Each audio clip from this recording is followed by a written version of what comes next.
rabbil alamin. Wassalatu wassalamu ala ashrafil mursalin sayyidina wa nabiyyina Muhammad ibn Abdullah Rasulil Amin wa ala alihi wa sahbihi ajma'in. Subhanaka la ilma lana illa ma 'allamtana innaka antal alimul hakim.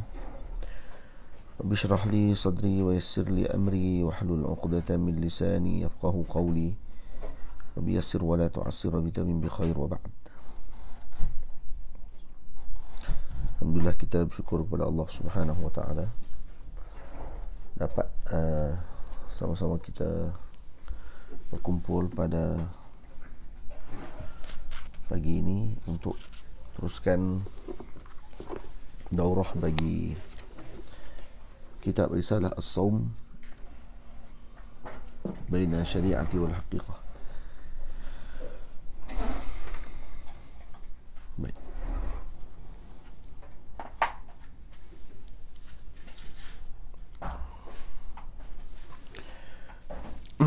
Kita sambung terus pada muka surat yang ke-48 bagi kitab. Kalau PDF soal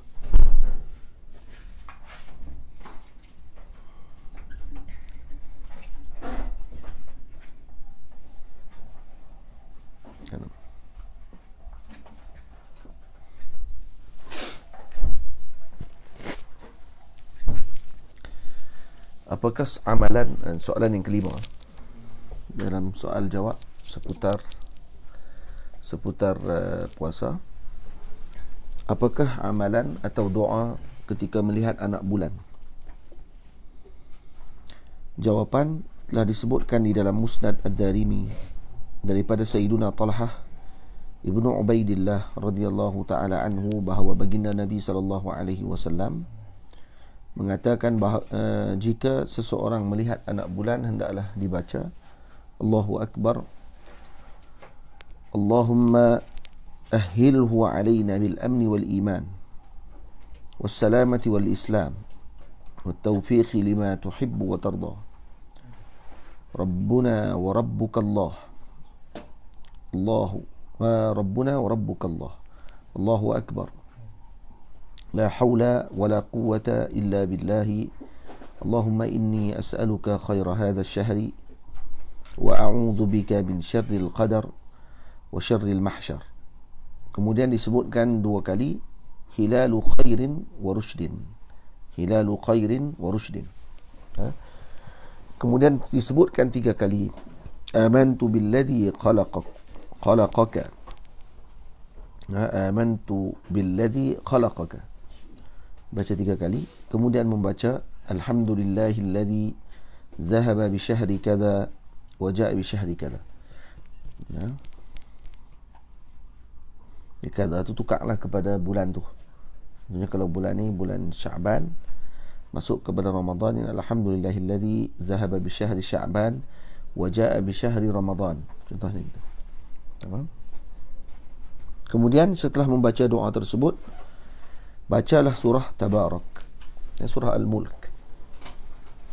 Sunat dilakukan perkara ini jika dia melihat dan mengetahui tentang anak bulan pada awal malamnya. Pada awal malamnya. Jatuh hamzah tu. Baik. Jadi kalau dia mengetahui di sini, maknanya ini kepada orang yang tidak melihatnya, seperti orang yang buta contohnya. Orang yang buta dia tahu, dengar berita kata anak bulan telah kelihatan, maka dibacakan doa ini. Namun jika dia melihat bulan setelah malam tersebut, maka tidak disunatkan baginya membaca. Jika dia melihat bulan setelah malam tersebut, jadi maknanya perkara tadi dah berlalu dah. Perkara tadi berlalu semalam, maka tidak lagi perlu untuk dibacakan doa ini. Soalan yang ke-6. Adakah harus seseorang berbuka puasa ketika musafir? Jawapannya ya, harus bagi seseorang berbuka puasa ketika bermusafir yang diharuskan baginya qasar salat, sama ada dibimbangi padanya mudarat ataupun tidak. Tetapi afdal baginya berpuasa jika dia tidak bimbang mudarat. Jadi kalau orang yang musafirnya jadi musafir yang harus, yang diharuskan baginya qasar, yakni terkeluar daripadanya musafir yang mana dilakukan dengan niat maksiat. Ini safar bil ma'siyah. Jadi kalau kata safar tadi dilakukan kerana untuk melakukan maksiat, maka itu tidak dibenarkan untuk melakukan qasar, melakukan mengambil rukhsah tadi. Tapi kalau musafir tersebut berlaku maksiat di dalam musafir tersebut, iaitu asi fis safar, asi fis safar. Fis safar maksudnya dalam perjalanan dia melakukan maksiat dalam perjalanan, tapi tujuan dia ke destinasi bukan untuk melakukan maksiat. Contohnya dia balik ke kampung kerana untuk nak menziarahi ibunya, ataupun kerana pergi ke satu tempat untuk menuntut ilmu. Tapi dalam perjalanan dia melakukan maksiat di dalam perjalanan tersebut, maka itu masih lagi boleh untuk mengambil rukhsah. Yang tak dibenarkan, dia memang pergi ke satu negeri tersebut yang jaraknya lebih daripada 2 marhalah dengan tujuan untuk berzina. Auzubillah min zalik. Maka itu tidak diharuskan baginya untuk berbuka puasa. Tamam? Jadi diharuskan bagi seorang yang bermusafir untuk berbuka puasa ini kepada yang mana safarnya tadi diharuskan baginya qasar salat. Sama ada dia bimbang mudarat kepada dirinya ataupun dia tidak bimbang. Maksudnya boleh je kalau dia nak buka, kalau dia nak teruskan puasa tidak ada masalah, tapi dia rasa nak buka, maka tiada masalah bagi dia. Tapi afdalnya dia teruskan puasa tersebut kalau dia tidak bimbang padanya mudarat. Namun jika dibimbangi kemudaratan dengan puasa tersebut, maka berbuka lebih afdal baginya, bahkan makruh baginya berpuasa ketika itu.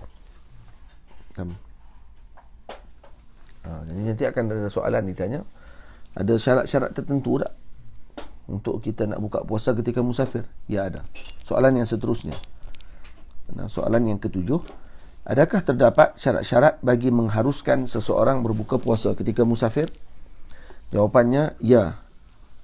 Di antara syarat-syaratnya, yang pertama, permusafiran tersebut mestilah musafir yang dibenarkan qasar baginya.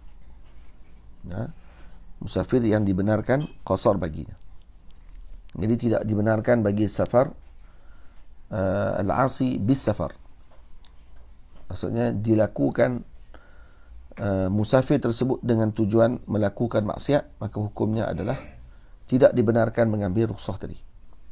Yang kedua, syaratnya hendaklah diniatkan mengambil rukhsah daripada syarak.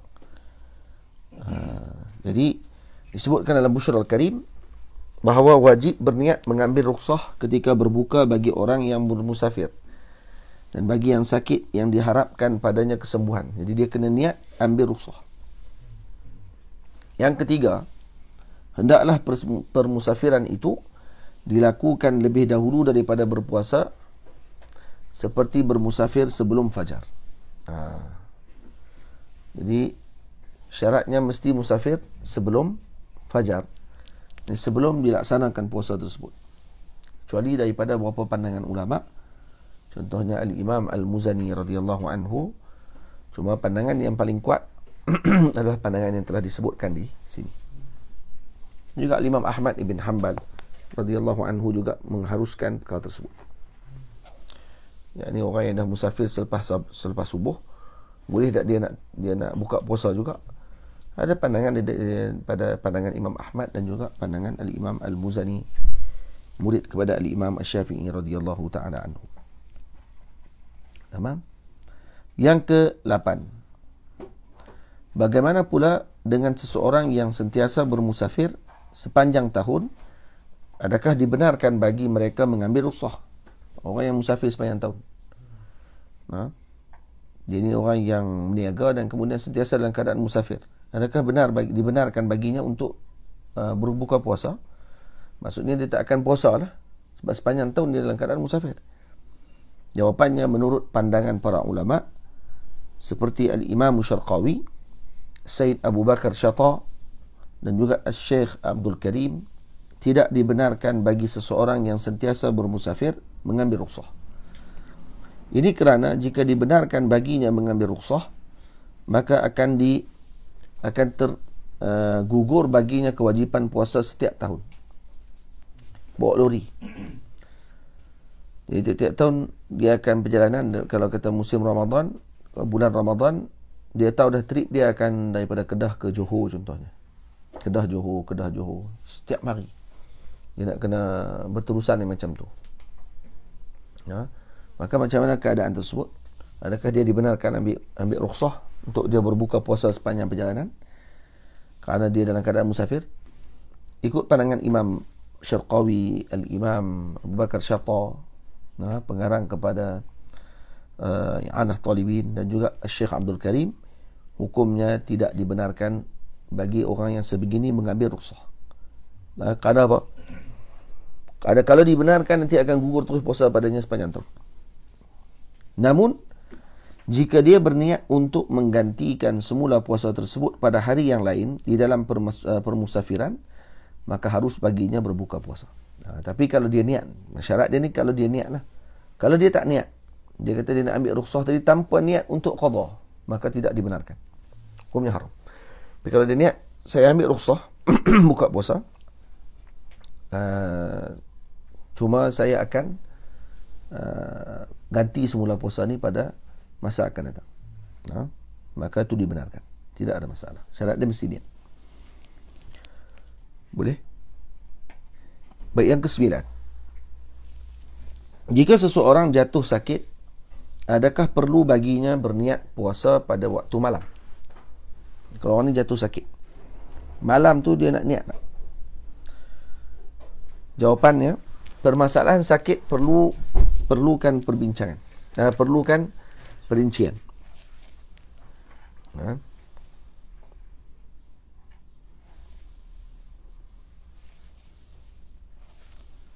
Baik. Yang pertama, jika seseorang terkena penyakit yang berterusan siang dan malam, maka tidak wajib baginya berniat puasa pada waktu malam. Kalau sakit dia tadi berterusan siang malam macam tu. Faham? Jadi tak perlu dia niat pada waktu malam tersebut. Yang kedua, jika seseorang terkena penyakit yang tidak berterusan, contohnya seperti demam berat yang datang waktu demi waktu. Maksudnya demam berat tadi dia mari kadang ada, kadang tidak ada. Jika demam tersebut berlaku sebelum fajar, diharuskan baginya tidak berniat. Namun jika demam tersebut berlaku setelah fajar, maka wajib baginya berniat sebelum fajar. Faham? Jadi dia kena tengoklah keadaan kepada demam dia ataupun penyakit yang telah dia hadapi. Al-Imam Al-Jurdani mengatakan bahawa beliau tidak menjumpai pernyataan para ulama tentang masalah ini kepada orang tua, wanita yang hamil dan wanita yang menyusu. Secara zahirnya, mereka juga tidak diwajibkan berniat pada waktu malam kerana berterusan dengan keuzuran. Pandangan ini masih perlu kepada perbincangan yang terperinci. Jadi kata Imam Jurdani, dia tak jumpa pula lah masalah berkaitan dengan orang tua, wanita hamil dan juga wanita yang menyusu. Boleh tak mereka nak, kalau kata, sebab mereka dalam keadaan sentiasa dengan perkara tersebut. Jadi perlu tak bagi keadaan yang begini untuk terus dalam keadaan wajib bagi mereka tabyitun niyah, mesti niat pada waktu malam tersebut. Kata Imam Jurdani, kalau dikiaskan dengan masalah sakit dan juga keuzuran, mereka juga ashabul azar. Mereka juga termasuk orang-orang yang uzur. Maka kemungkinan boleh untuk diambil rukhsah. Tapi kata Imam Jurdani, tapi pandangan ini masih perlu lagi kepada perbincangan. Jadi perlu lihat balik kepada perkara tersebut. Adakah idlah dengan keuzuran tadi diguna pakai juga kepada wanita hamil, diguna pakai juga kepada wanita yang menyusu, dan juga diguna pakai juga kepada orang tua yang tidak mampu untuk berpuasa. Tamam. Yang ke-10, soalan ke-10. Bagaimana pula dengan orang yang bekerja dengan pekerjaan yang berat pada waktu siang hari di Ramadan? Kontraktor contohnya. Kerja nak kena angkat bata ataupun tebang pokok balak, nak kena urus tempat construction yang panas dan sebagainya. Adakah diharuskan bagi mereka berbuka puasa? Dan adakah wajib baginya memilih pekerjaan yang lain? Jadi macam mana keadaan ni? Dia kerja dia berat siang hari. Nah sekarang ni kita tengok dulu apa dia jawapan. Jawapan yang pertama, harus berbuka puasa bagi seseorang yang bekerja dengan pekerjaan yang berat walaupun dimudahkan bagi mereka untuk bekerja pada waktu malam. Tamam? Ini seperti yang disebutkan oleh Al-Imam Asy-Syarqawi rahimahullah. Asy-Syarqawi kata walaupun boleh bagi mereka untuk nak kerja waktu malam, tapi mereka memilih untuk kerja waktu siang. Pada waktu tersebut ada 2 shift contohnya, siang dengan malam, dan dia nak ambil waktu siang juga. Walaupun dia boleh kerja waktu malam, maka dibenarkan baginya untuk pekerjaan tersebut. So, dia boleh ambil rukhsah. Menurut Imam Ibn Hajar rahimahullah pula dalam Tuhfah, diharuskan bagi mereka berbuka puasa pada bulan Ramadan jika tidak mungkin bagi mereka bekerja pada waktu malam. Jadi bezalah antara Imam Syarqawi dengan Al-Imam Ibn Hajar. Imam Syarqawi kata boleh pilih. Walaupun dia boleh pilih shift pada waktu malam, tapi dia tetap nak kerja pada waktu siang, boleh untuk dia ambil rukhsah. Imam Ibn Hajar kata tak boleh lagi mana ada peluang untuk dia kerja pada waktu malam. Tapi kalau tidak ada peluang, tak apa. Dibenarkan bagi mereka berbuka dengan qadar darurah sahaja, bukan berlebih-lebihan. Jadi qadar darurah, minum air, nak pergi hilang dahaga, kemudian ada makan sikit. Ini nasi kandak 2 bungkus, ni melampau. Nasi kandak apa tu? Nasi kandak, telur masin, lepas tu bendi, kari kepala ikan. Oh, ini cakap sangat. Ayak pula tengok ikat tepi, kat tengah tak sedap. Dia kena ikat tepi baru sedap. Jadi kalau macam ni, ini melampau orang panggil. Jadi kata para ulama, dibenarkan bagi mereka untuk berbuka tadi kadar darurah sahaja. Jadi yang kerja yang berat ni, ambil berat lah benda ni. Jangan berlebih-lebihan. Kalau perlu makan makanan yang berpada-pada sahaja dan mereka perlu untuk makan, kena makan. Kau tidak lagi pengsan pula kan, sebab kerja berat. Baik. Dan tidak wajib baginya memilih pekerjaan yang lain lebih-lebih lagi jika pendapatan hanya bergantung pada pekerjaan tersebut sahaja. Ini penting ni sebab orang selalu tanya. Jadi kalau orang tanya soalan ni, lepas ni adalah jawapannya pada para guru, para asatizah, ada jawapannya. Jadi tak perlulah jawab. Tanya, kalau orang tanya, saya kerja berat siang Ramadan ni, Ustaz, jadi boleh tak saya nak buka puasa waktu siang? Sebab kalau tak buka puasa tak boleh nak buat kerja, Ustaz. Ustaz tu nak pergi syarah panjang tu. Tak ada kerja lain ke kita nak pilih? Allah Ta'ala ni rezekinya luah apa semua kali. Luah lah rezeki Allah Ta'ala, tapi luahkan otak kamu. Jangan bodoh. Ni ulama dah bagi jawapan. Ini jawapannya. Tak perlu dia pilih jawapan, tak perlu dia pilih pekerjaan lain. Boleh dia kerja dengan kerja tersebut, tidak ada masalah. Sama? Ada masalah baru. Macam mana dengan orang yang pernah dulu Darul Ifta Misriyah keluarkan pandangan berkenaan dengan pasukan bola sepak Mesir ketika mana pertandingan piala antarabangsa lah waktu tu. Tak silap kalau kata piala Afrika ataupun tak silap lah.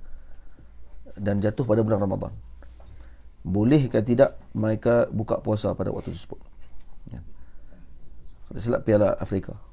Sebab Mesir tak pernah masuk piala dunia. Sekali aku masuk piala dunia. Mesir pernah masuk piala dunia sekali. Piala dunia tahun lepas ke? Dah. Tak ingat lah kita pun. Dulu dia ikut juga bola ni. Walaupun bulat, betul kat liga ramai-ramai tu, tapi kita tengok juga lah kan. Dulu lah ni kurang sikit. Baik. Bila ditanya kepada para ulama, kepada mufti Mesir pada tersebut, Maulana Syekh Ali Jumaah, apa hukum pemain bola buka puasa ketika mana pertandingan tersebut? Boleh ataupun tidak? Maka Maulana Syekh Ali jawab, boleh. Boleh bagi mereka buka puasa. Dia ramai lah waktu tu marah. Fakat cerita dia kata apa ni main bola je pun. Dia tak tengok kepada apa yang menyebabkan Syekh Ali jawab macam tu. Bila kami tanya kepada bila ditanya kepada Syekh Said Shaltut, Syekh Said jawab kata sebenarnya Darul Ifta keluarkan pandangan tersebut kerana berdasarkan kepada pekerjaan. Kerana bola bukan permainan biasa. Ini pekerjaan. Dan pekerjaan tersebut pekerjaan berat. Kerana mereka perlu latihan yang berat. Dan kemudian yang kedua untuk negara. Lawan tu untuk negara. Maka dibenarkan bagi mereka buka puasa dikiaskan dengan pekerjaan berat. Kerana tu pekerjaan sekarang. Lawan peringkat sekolah lain lah. Peringkat sekolah, peringkat kelak-kelak. Lawan peringkat taman, bodoh-bodoh, futsal, bongok kan. Jadi yang tu tak payahlah. Tu pun pulun nak menang RM100. Tu pun hamper je noh, berkelahi, berebut sneaker. Coklat dapatlah sebatang, berkelahi berebut. Tak siapa berhugur dia nak tu. Kawan-kawan yang duk jadi di bangku simpanan, dia ambil dulu. Kawan duk pegang hamper tu. Itu dia yang pulun dulu coklat tu, marah pelong berhugur ni. Dah dia tak dapat duit. Main peringkat dunia dapat duit je weh. Pemain bola lah ni, atau Malaysia tak tahulah. Tapi kalau kata peringkat dunia ni, kira gajinya per minggu, bukan gaji per bulan. Tak. Ronaldo apa semua sekali tu dah pekerjaan. Puak tu kalau tak ada kaki, pakai duduk tepi jalan lah. Hagalillah. Nak buat apa? Kalau tak ada kaki itulah kerja dia. Itu Allah Ta'ala bagi kat dia macam tu kerja dia. Maka kata Maulana Syekh Ali Jumaah, disebabkan kerana dia kerja berat tu dan siang hari, maka dibenarkan bagi mereka buka puasa. Baik, perlukah mereka kerja dengan kerja lain? Itu kerja dia. Jawapannya sama sebiji macam ni. Cuma kita tak tulis dalam ni. Tak masalah, insya-Allah nanti dalam yang tulisan yang kedua nanti kita akan tambah mungkin pada permasalahan tersebut. Kerana ni ditanya dan kemudian dihina dan kemudian dipermainkan Darul Ifta pada waktu tersebut. Sedangkan yang mengeluarkan fatwa dan pandangan tadi adalah para fuqaha. Maulana Syekh Ali Jumaah bukan saja-saja keluarkan fatwa tersebut. Bila kita dengar pandangan tersebut, kita kata masya-Allah, luah sungguh fik ni. Dan luahnya orang panggil apa, kefahaman para ulama kita terhadap waqi' kepada zaman. Dan dilihat kepada zaman pada waktu tersebut. Kalau kita tengok main bola je pun. Bola sebiji ligan sebelah orang. Ni apa kerja ni? Sebelah apa? 22 orang. Masuk penjaga gol walaupun dia duduk saja. Ya. Kenapa tak beli bola tu bagi seorang sebiji, pakai main timbang seorang sekali? Kerja. Kalau tidak orang tak berkelahi kerana bola. Kelayakan Piala Dunia tahun bila tu, Mesir lawan Algeria. Berkelahi sampai bunuh-bunuh. Atau bola lebih sakan lagi daripada buat KLCC tu. Kontraktor tu buat KLCC.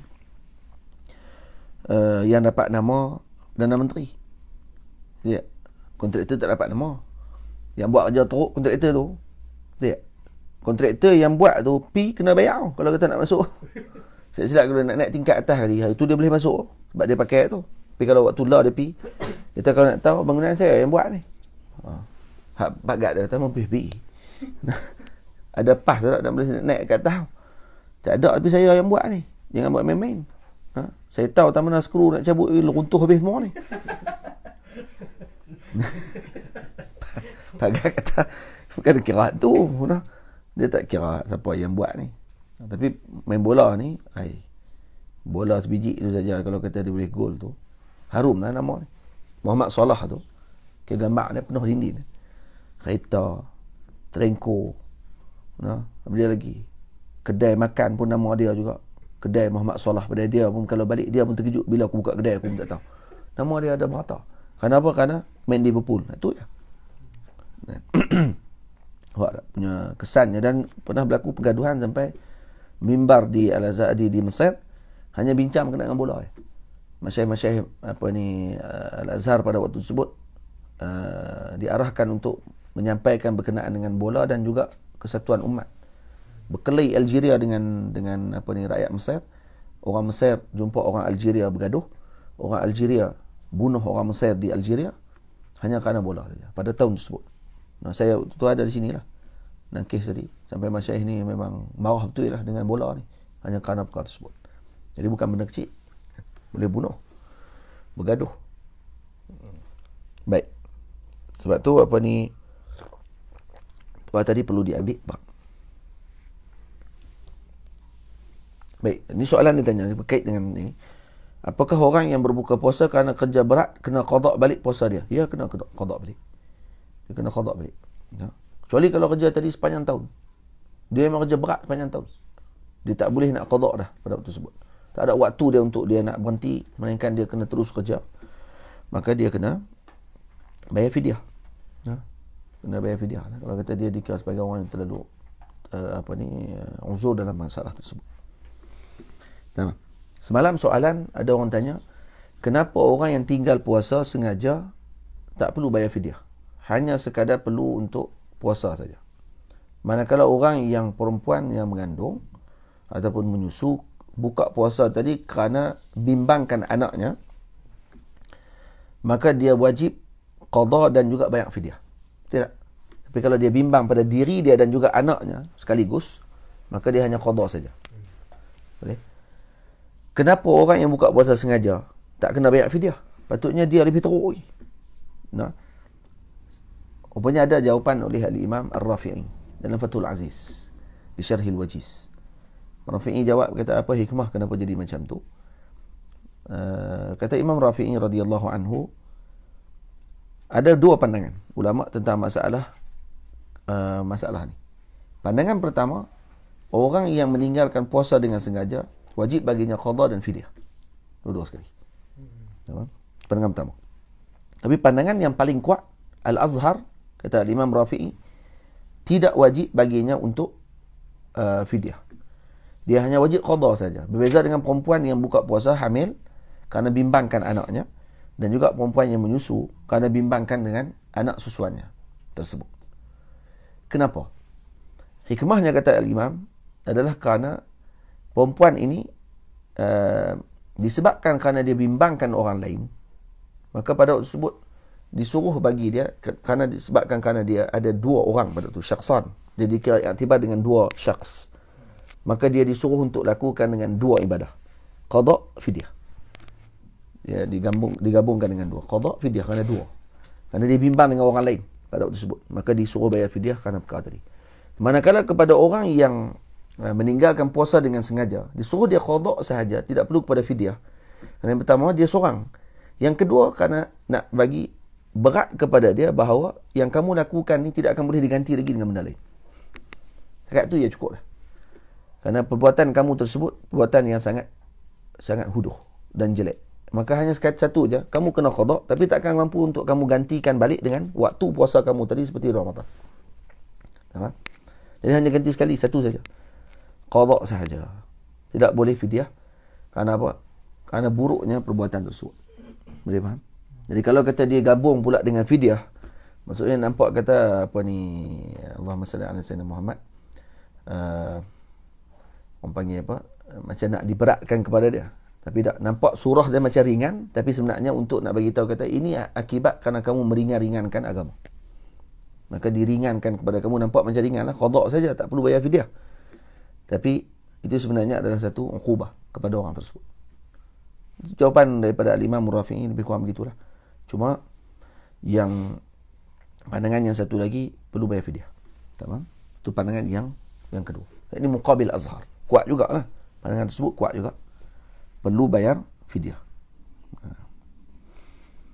Jadi menurut kepada qadi, kalau qadi tadi pilih kepada orang yang buka puasa dengan sengaja suruh bayar fidyah pada waktu tersebut, maka dia guna pilih dengan pandangan muqabil Azhar, maka hukumul hakim yarfa'ul khilaf. Ya.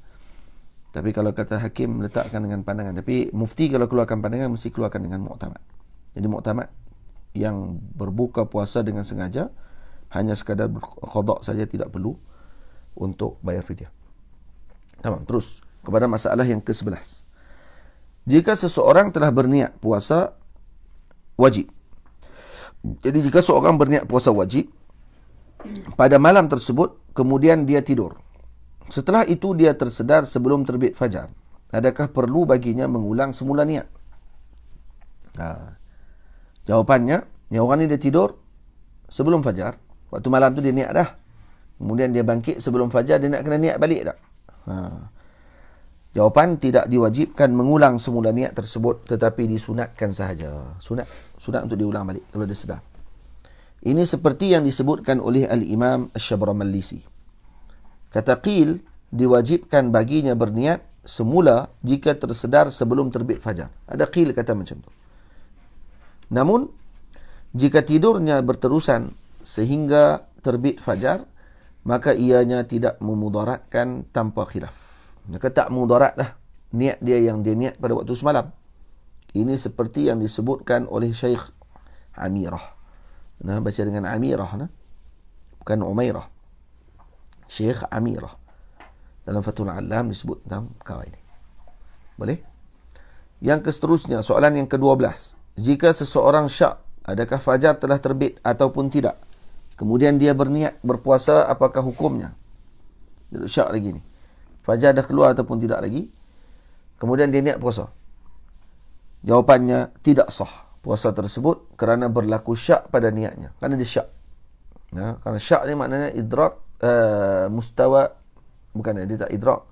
Dia panggil tasawi tarafain. Sama di antara sebelah rajih dengan marjuh. Tidak ada pemberat. Maka duduk tengah-tengah. Baik. Ini berbeza dengan orang yang berniat kemudian datang syak padanya. Adakah fajar telah terbit ataupun tidak? Maka puasanya sah. Kerana al-aslu baqa' al-lail. Kerana hukum asalnya fajar masih tidak terbit. Itulah al-aslu baqa' al-lail. Tamam? Jadi kalau kata orang ni dia syak, saya puasa masa tu baru nak niat syak. Umi Kulsum. Saya tengah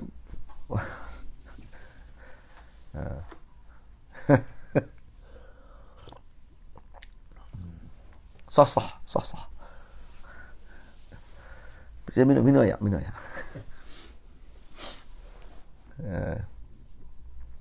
Tidur kau ni. Baik. Buka puasa sah tak puasa orang yang dia tidak dia waktu nak niat tadi dia syak? Tidak sah. Beza dengan orang yang niat dah, lepas dia dah niat kemudian dia syak pula. Puasa tadi aku niat tadi ni dah buka puasa, dah buka puasa pula dah. Malam lagi ke dah terbit fajar dah waktu tu? Tak pasti. Maka puasa tadi sah. Kerana al-aslu baqa' an-nahar. Al-aslu baqa'ul lail. Faham? Yang ke-13, soalan 13. Ini soalan ni. Ustaz, jika tidur, ni tadi ada soalan orang tanya ni, mohon share tip supaya Ramadan yang akan datang tidak berlalu dengan sia-sia. Petang sekali. Pukul 11 tengah hari, 11 pagi lagi, dalam pukul 5 petang waktu Malaysia, kita akan ada ceramah sekali. Ceramah Ramadan dan PKP. Jadi kalau kata ada masa, boleh tengok sama sekali. Lagi sejam. Lebih kurang 1 jam lagi, kita akan ke udara balik sekali lagi untuk ceramah Ramadan dan PKP. Itu kita akan bagi panduan. Itu ceramah, tak cerita. Ini soalan dia tanya ni berkait dengan tidur ni. Jika dia tidur tapi tak niat pada malam tu, sedar dah subuh, adakah sah puasa dia kerana tak niat? Tak sah. Kerana dia tak niat. Innamal a'malu binniyat. Jadi kena niat. Tak sah sembahyang, tak sah puasa dia tadi. Bila tak sah, dia tak niat. Dia kena buat macam mana? Dia boleh makan esok dengan senang-senang. Pagi esok tu boleh bangkit, goreng telur 3 biji. Lepas tu nasi seperiuk. Kan? Buat gulai lagi. Sambil menyanyi pula tu. Tak, hukumnya haram. Dia wajib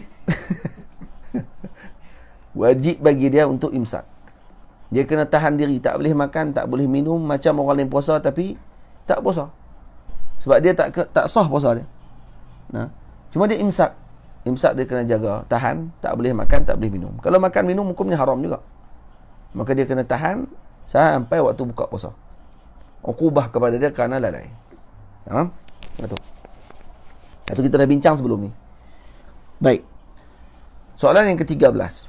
Jika fajar telah terbit dengan yakin, kemudian datang syak, adakah dia berniat sebelum terbit fajar atau tidak? Kita dah baca lagi ni? Dah ada. Atau adakah dia telah berniat pada malamnya ataupun tidak berniat? Bagaimanakah hukumnya? Adakah sah puasa tersebut? Fajar dah terbit dah dengan yakin. Kemudian datang syak pada dia. Dia tengok-tengok fajar dah keluar dah. Kemudian dia pun syak. Dia niat tak sebelum terbit fajar tadi ataupun tak? Dia syak. Ataupun dia telah berniat pada malam tadi ke ataupun tak berniat? Maka jawapannya apa dia? Di dalam kedua-dua masalah ini puasanya tidak sah. Namun jika dia teringat setelah itu bahawa dia telah berniat sebelum fajar, walaupun dalam tempoh masa yang panjang, maka puasanya sah. Jadi kalau dia tak niat, contohnya dia disyak. Dia bangkit tidur. Habis dah subuh. Fajar dah naik dah. Bangkit tidur dah fajar. Kemudian dia syak. Malam niat dah tu. Syak. Syak ni tasawi tarafain. Dia tak pasti, tak boleh nak tarjih mana satu. Kalau dia berat belah dia tak niat, itu dipanggil waham. Kalau dia berat belah niat, dia panggil zan. Tapi kalau dia kata zan, saya zan tak niat lah, tu tak niat lah maksud dia. Zan ni sebab dia berat belah tak niat. Baik. Jadi dia pun jadi syak. Niat ke tak niat? Niat ke tak niat? Kemudian ataupun dia syak lagi, semalam niat tak? Dia jadi syak macam tu. Sah tak puasa dia? Puasa dia tak sah. Puasa dia tak sah. Baik. Cuma kalau dia teringat balik bahawa dia telah berniat waktu malam ataupun sebelum fajar, dia dah berniat dah, tapi dalam tempoh masa yang panjang, contohnya sampai zuhur baru teringat. Waktu zuhur tu puasa niat dah semalam, sebab semalam yang tarawih, lepas kata bagi salam tu imam niat ramai-ramai, nawaitu sawma ghadin an ada'i fardi syahri ramadhani hadhihi sanati lillahi ta'ala, saja aku berpuasa esok hari pada bulan Ramadan kerana Allah Ta'ala, maka aku pun ikut sekali niat tersebut dan aku hadirkan dalam hati. Baru teringat dia kata. Tapi sebab moreh malam tu sedap sangat, berterlupa pagi esok tu. Jadi sah tak puasa dia? Sah. Boleh tak panjang masa macam tu? Boleh. Dan sah puasa dia pada hari tersebut. Sebab isu dia sama aja. Kalau kata dia niat macam ni, kalau dia jadi syak macam ni, dia boleh makan tak? Tak boleh makan. Wajib bagi dia imsak. Sebab tu dibenarkan bagi dia untuk dia cuba recall balik, adakah dia akan ingat balik ataupun tidak. Kalau dia ingat, maka puasa tadi sah. Ini seperti yang disebutkan oleh Al-Imam Al-Qalyubi radhiyallahu anhu. Telah disebutkan dalam Bushra Al-Karim. Soalan bagus ni. Ustaz, apakah menahan makan minum seperti orang yang berpuasa terpakai untuk orang yang haid? Tahan makan minum terpakai untuk orang haid? Tak. Kerana orang yang haid ni, dia uzur. Dia meninggalkan puasa tadi kerana uzur, maka dibenarkan bagi dia untuk makan. Tidak masalah. Tapi dan kadar yang tidak menyebabkan orang yang berpuasa terganggu. Tak masalah. Dia orang haid boleh makan, tak masalah. Biskut Mary, Maggi ke dia nak goreng, orang masak kat rumah belakang dapat sambil menyanyi pun tak apa sebab dia haid.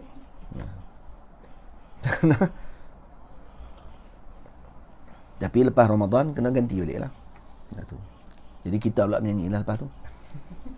Kat puasa ni tengok orang haid dia, Allah, dia pula kena puasa. Jadi kita pula menyanyi kat dapur. Tunggu dia masak. Sebab dia tak masak, kalau dia bulan Ramadan ke bulan tak Ramadan, dia kena duduk kat dapur. Baik. Telah disebutkan dalam Bushra Al-Karim, jika dia teringat sebelum terbenam matahari bahawa dia telah berniat sebelum fajar terbit, maka hukumnya sah. Dalam Bushra Al-Karim, Imam Ba'ashin sebut, kalau dia teringat sebelum terbenam matahari, maka sah puasa dia. Manakala menurut Al-Imam Ramli, hukumnya sah walaupun dia teringat setelah beberapa hari. Jadi ada tiga pandangan lah ni. Al-Imam Qalyubi kata walaupun panjang masa, tak disebut berapa had dia. Jadi Imam Qalyubi itlakkan walaupun panjang masa dia tak ingat. Lepas tu baru dia ingat. Imam Ba'ashin sebut dalam Bushrul Karim kata syarat dia sebelum terbenam matahari. Dia ingat, sah puasa dia. Imam Ramli kata tak, walaupun beberapa hari lepas tu. Lepas 3 hari lah baru teringat, oh, niat dah malam tu, maka puasa dia itu sah tak? Sah. Yang ke-14, bagaimana kita ingin menyelesaikan masalah keterlupaan niat pada waktu malam di bulan Ramadan. Kita ni puasa bila ni? Kita ni. Nanti mau tengok no. Tapi kuatnya bila tu? Jumaat no. Macam Malaysia. Malaysia Jumaat. Kata depa lah. Malam ni tengok. Bila malam tak ada Allah nak bulan. Bulan tak ada Allah lah. Baik. Bagaimana kita ingin menyelesaikan masalah keterlupaan niat pada waktu malam di bulan Ramadan. Jadi macam mana kita nak selesaikan masalah lupa ni? Diharuskan, jawapannya, bagi seseorang yang bimbang terlupa menghadirkan niat pada malam-malam Ramadan, berniat pada awal malam Ramadan berpuasa sebulan penuh mengikut pandangan Al-Imam Malik rahimahullah. Jadi ni ingatkan kepada keluarga kita, waktu kita nak puasa ni, kalaulah puasa kita sama ada hari Khamis ataupun hari Jumaat, maka awal malam tersebut niatlah sebulan puasa. Terus niat sebulan. Namun jika dia terlupa berniat juga seperti pandangan Imam Malik, terlupa juga. Sebab syarat dia mesti awal malam. Awal malam Ramadan, tak boleh lah 15 Ramadan pun niat pula. Tak boleh. Dia kena awal Ramadan. Untuk niat sebulan tadi. Kalau dia terlupa juga yang tu, maka diharuskan baginya mengikut pandangan Al-Imam Abu Hanifah rahimahullah yang membenarkan dihadirkan niat sebelum gelincir matahari pada siang hari di bulan Ramadan. Jadi, kalau kata dia terlupa juga, contohnya macam tadi masalah tadi, dia bangkit-bangkit lepas fajar, tak niat, lupa semalam, maka boleh bagi dia untuk taklid mazhab Imam Abu Hanifah. Imam Abu Hanifah membenarkan hatta puasa wajib sekalipun seorang tadi berniat setelah terbit matahari, dengan syarat sebelum tergelincir matahari, maksud sebelum masuk waktu zuhur. Macam puasa sunat, di Imam Abu Hanifah lebih luas dalam masalah ni, maka boleh dia taklid dengan mazhab Imam Abu Hanifah. Tamam? Tapi lebih afdalnya setelah Ramadan diqadakkan juga puasa tersebut. Khuruj minal khilaf, mustahab. Tamam? Tapi kalau kata dia kata tak larat, dia kata ish, masa pada aku itu sebab dia niat ikut mazhab Imam Abu Hanifah, sah, boleh, tidak ada masalah. Baik. Saya kata tadi afdalnya dia qadakkan juga puasa tersebut mengikut kepada pandangan mazhab Al-Imam Syafi'i. Soalan yang seterusnya, adakah perlu bagi orang yang termuntah bersegera membasuh mulutnya? Jawapannya ya, wajib bagi seseorang yang termuntah bersegera membasuh mulutnya. Ini kerana jika dia tidak segera membasuhnya, maka air liur yang ditelannya akan bercampur dengan najis, lalu menyebabkan terbatal puasanya. Jadi kena segera basuh mulut. Tidak nanti akan bercampur dengan air kita, kemudian nanti akan menyebabkan kita tertelan najis, batal puasa kita. Yang ke-16 soalannya, seseorang telah menyentuh tangan adik perempuan kandungnya tanpa berlapik, lalu datang syahwat sehingga terkeluar maninya. Bagaimanakah hukum puasa orang tersebut? Jadi dia tersentuh tangan adik perempuan dia, lepas tu keluar mani, tak berlapik pula, maka puasanya terbatal kerana terdapat padanya dua syarat yang menyebabkan puasanya terbatal. Yang pertama bersyahwat, yang kedua tidak berlapik. Ini kita dah bahas sebelum ni. Ini saja diulang balik untuk tatbik. Kalau orang tanya soalan, dua syarat ni. Dia bersyahwat yang pertama, yang kedua tidak berlapik. Baik. Soalan yang seterusnya, seorang telah menyentuh tangan isterinya tanpa berlapik dalam keadaan tidak bersyahwat, namun tiba-tiba terkeluar maninya. Bagaimanakah hukum puasa orang tersebut? Sentuh tangan bini ni. Ni yang ajnabiyah. Tadi ajnabi. Tadi ajnabi pula. Tadi apa ni, bukan ajnabi dia. Kerana dia mahram dia. Jadi seorang telah menyentuh tangan isterinya tanpa berlapik, tak berlapik. Kemudian yang kedua, tak bersyahwat. Dia tak berlapik, cuma tak bersyahwat. Namun tiba-tiba terkeluar mani. Bagaimana hukumnya? Puasanya terbatal kerana syarat terbatalnya puasa bagi yang menyentuh atau mubasyarah dengan yang bukan mahram hanyalah satu sahaja, iaitu tidak berlapik. Ini berbeza dengan permasalahan menyentuh atau mubasyarah dengan mahramnya. Jadi, nampak tak? Menyentuh yang mahram disyaratkan dua. Mesti bersyahwat dan tidak berlapik. Kurang salah satu, tidak membatalkan puasa. Faham? Ni kalau inzal lah ni maksudnya. Bukan sentuh-sentuh batal puasa. Tak. Betul sentuh, lepas tu inzal. Keluar air mani. Keluar air mani, itu masalah tu. Baik, keluar air mani ni, adakah batal puasa terus pada waktu tadi? Tak, ditihak keadaan. Kalau yang disentuh tadi mahram, disyaratkan dua syarat. Yang pertama, mesti bersyahwat. Yang kedua, dalam keadaan tidak berlapik. Bagi perempuan yang mahram, bukan mahramnya pula, seperti isterinya, ataupun mana-mana perempuan yang lain, yang dia sentuh perempuan tersebut, kemudian keluar mani, dalam keadaan dia tidak berlapik, cuma tidak bersyahwat, adakah batal puasanya? Ya, batal. Kerana syarat menyentuh ataupun mubasyarah sehingga mengeluarkan mani bagi seseorang tersebut dengan bukan mahramnya hanya disyaratkan satu saja, iaitu tidak berlapik. Kerana dia tak berlapik. Boleh faham? Itu maksudnya. Ini berbeza permasalahannya dengan menyentuh atau mubasyarah dengan mahramnya. Baik. Kita ada beberapa muka surat lagi ni. Tak banyak dah. Petang ni mungkin boleh habis lah. Kan? Petang ni pukul 2 petang insya-Allah akan khatam kitab ni. Kalau tak khatam, kita khatamkan juga. Ya. Petang ni ya. Kita punya janji kita petang ni kan akan khatam kan. Petang ni ke? 3 hari apa? Sampai hari ni lah kan? Sampai hari ni. Maksudnya petang ni waktu Mesir lah maksudnya. Malam waktu Malaysia. Tak kira tunggu petang ni pula. Boleh? Baik, kena pukul 10. Saya baca satu lagi. Kemudian kita jawab soalan ni sikit, apa yang ada ni.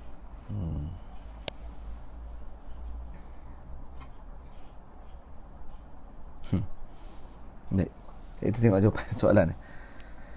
Soalan yang ke-18. Apakah yang dimaksudkan dengan syahwat tersebut? Dimaksudkan dengan syahwat tersebut adalah hanya berniat untuk berlazat dengannya tanpa meniatkan keluarnya mani. Itu maksud berlazat. Syahwat ni. Apa makna syahwat? Syahwat maknanya berniat untuk berlazat dengannya tanpa meniatkan keluarnya mani. Dia tak niat keluar mani. Itu maksud syahwat. Jika berniat untuk berlazat dan mengeluarkan mani, maka ianya disebut istimna'. Tengok lah. Beza tu. Kita sentuh, tujuannya nak berlazat. Sentuh isteri kita, tujuannya berlazat. Nak sentuh tangan dia, nak berlazatnya. Bukan nak keluar mani. Dia terkeluar mani. Ni yang dibincang. Kalau kata dia sentuh dengan tujuan berlazat dan kemudian untuk keluarkan mani, yang ni dipanggil istimna'. Ini talabu khurujil mani. Dan ianya membatalkan puasa secara mutlak. Mutlak. Seperti yang kamu ketahui. Sebelum ni kita dah bincang. Jadi ini dhabit penting ni untuk kita faham tentang syahwat.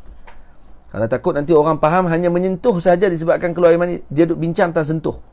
Dia tumpah bincang makna syahwat. Syahwat maknanya berlazat tanpa berniat untuk mengeluarkan mani. Berlazat dengan niat mengeluarkan mani tidak dipanggil syahwat.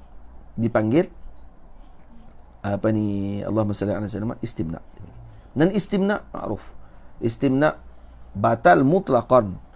Sama ada dengan syahwat ke, tidak bersyahwat ke, contohnya tidak berlapik ke, berlapik ke, mahram ke, bukan mahram ke. Mutlaqan. Boleh? Syaratnya keluar mani. Yang ke-19, seorang telah mencium isterinya. Jadi yang ni ada permasalahan dia. Ni baca satu soalan lagi. Seorang ni telah mencium isterinya setelah 1 jam berlalu, air maninya terkeluar. Lepas sejam dah baru keluar air mani. Adakah batal puasa orang tersebut? Permasalahan ini memerlukan perincian seperti berikut. Yang pertama, jika syahwatnya masih berterusan dan kemaluannya masih berdiri sehingga keluar air maninya, maka batal puasanya.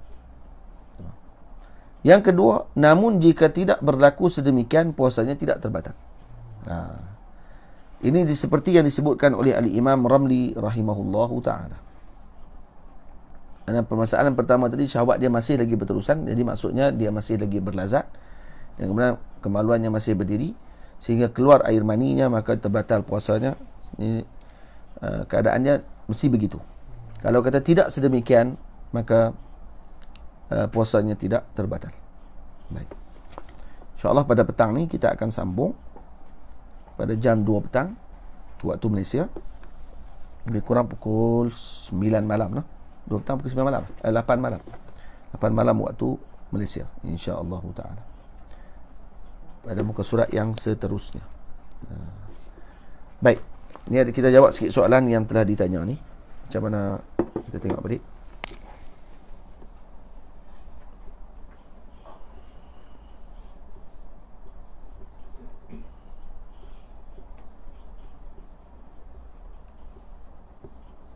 Daripada atas ni.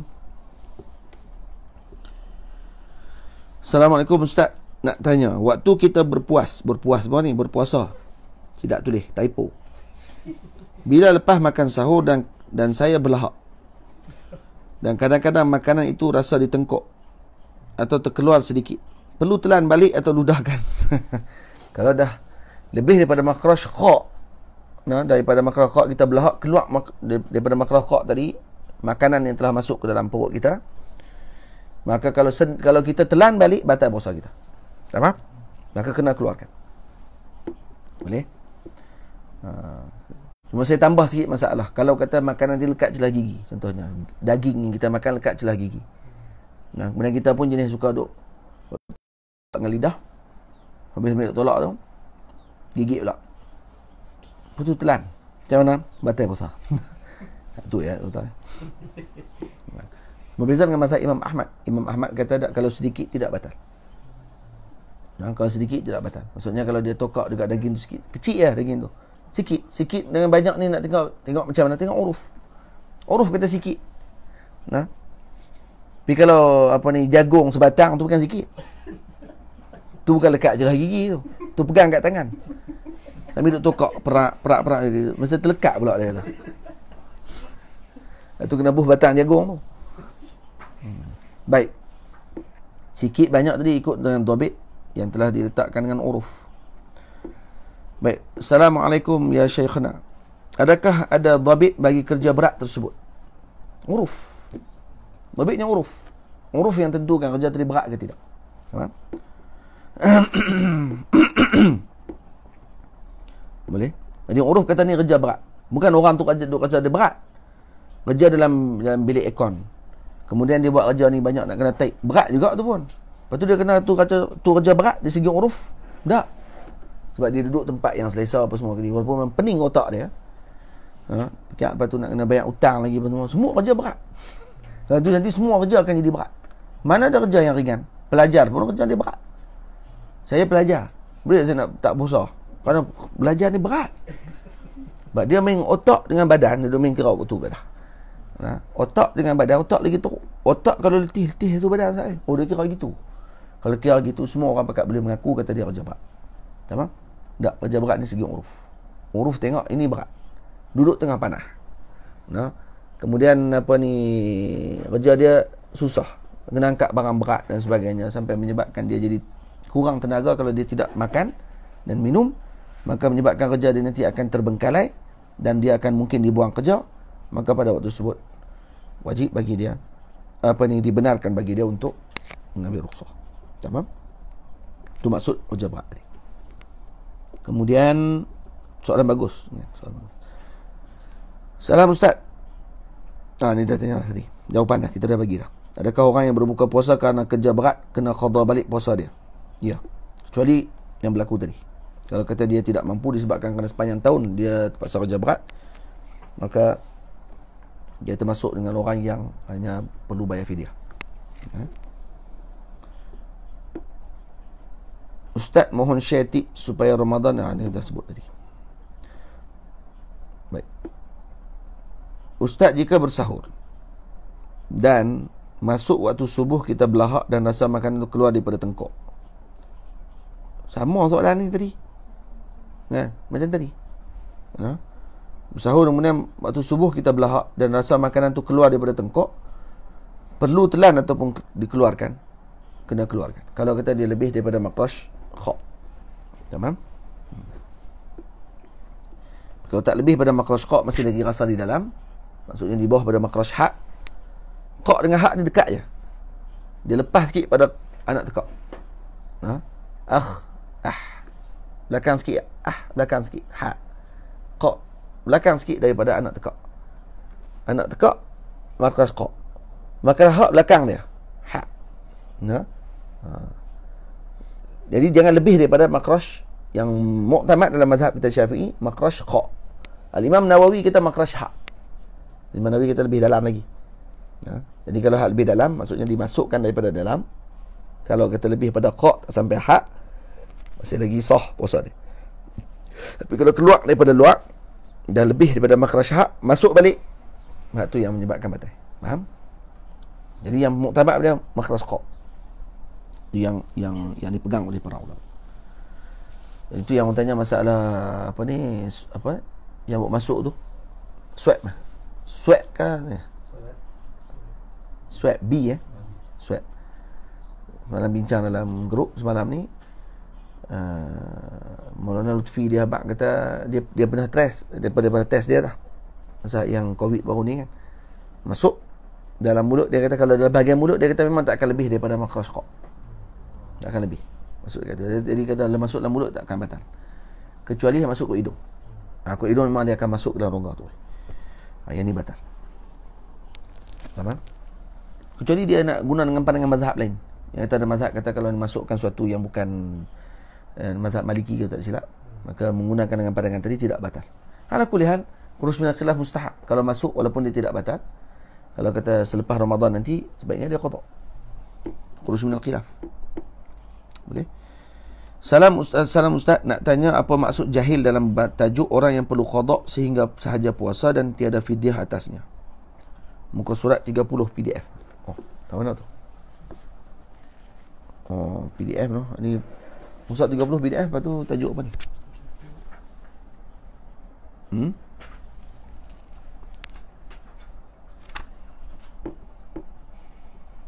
Banyak yang soalan.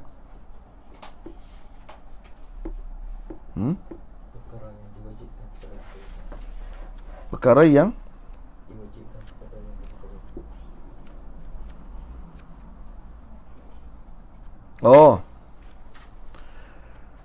perkara yang diwajibkan kepada yang berbuka puasa.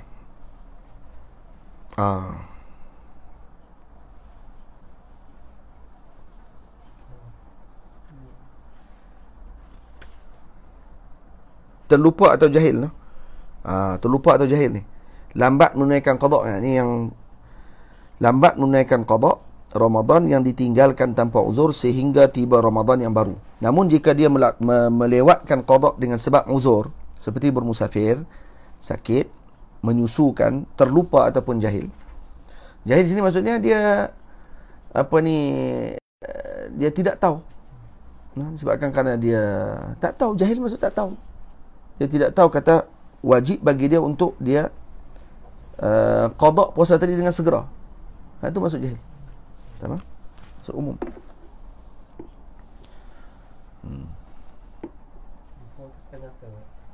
Ya. Pas dikira ingat. Dikira ingat. Tamam. Baik. Jadi kita berhenti dulu setakat tu. Soalan yang seterusnya ni ini kita akan tengok pada petang ni insya-Allah. Minta untuk screenshot boleh ni. Kau screenshot tak apa dah. Tak perlu tulis balik. Dah copy dah elok. Yang mula daripada ni Yang tanya ni Syahrul Nizam Alwi. Jadi soalan ni tak apa saya jawab ni. Salam Ustaz, kalau kita dah niat sebulan puasa tapi setiap hari juga baca niat sebab kadang-kadang lupa, atau ikut keluarga baca bila makan bersama. Ini bukan soalan. Yang cuma nak bagi tahu. Boleh, tak ada masalah. Macam tu. Baik. Jadi ini kita akan jawab petang nanti insya-Allah. Mula daripada Ahmad Muiz Zainuddin.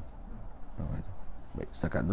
Wallahu ta'ala alam sawab. InsyaAllah kita akan jumpa jam, lebih kurang 1 jam lagi, pukul 11.30 hari. 11.30 hari. Pada sebelah, ya, di sini tengah hari lah kan.